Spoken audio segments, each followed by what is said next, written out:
Fiadanana, androany tantarako dia mitondra ny lohateny hoe miandry ampaharetana ny valitenin'Andriamanitra.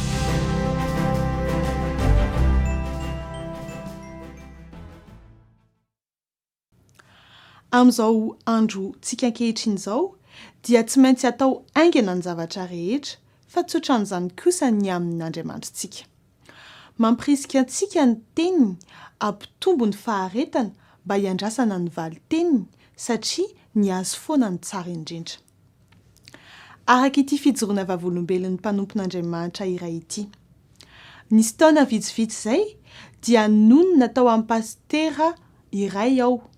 Isaky ny zoma, nisy lehilahy mahantra iray tonga nijery azy ary nangataka taminy mba hikarakara tsakitsaky ho azy satria noana izy.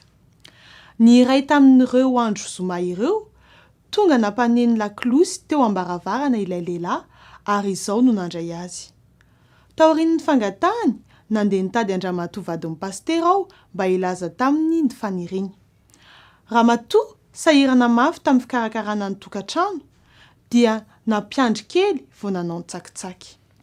Amiko, hitako hoe tena ela ilay fotoana fikarakarana. Nandeha aho nanantona ity lehilahy mba hiala tsiny taminy noho ny halavany fiandrasana. Tena maly ahy izy hoe tsy olana izany, vao mainka aza mety satria araka ny mahalava ny fotoana no mahatsara kokoa ilay izy.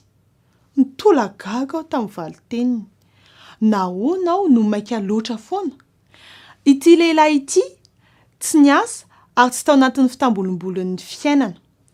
Izay daholo no mitarika antsika hanao raharaha aingana be.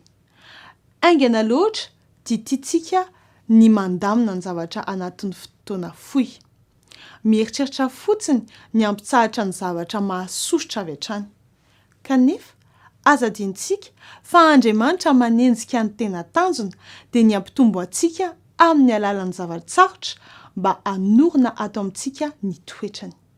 Milaza amintsika ny ao amin'ny Jakoba 1:4 hoe ary aoka ny faharetana hisiasa tanteraka mba ho tanteraka sy tonga ohatra ianareo ka tsy hisy tsy ampy na inona na inona.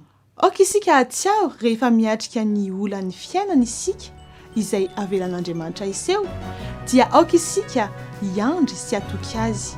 Eo anilantsika foana izy ary vonina ny hamonjy antsika na dia mavesatra amintsika loatra ny fizahan-toetra.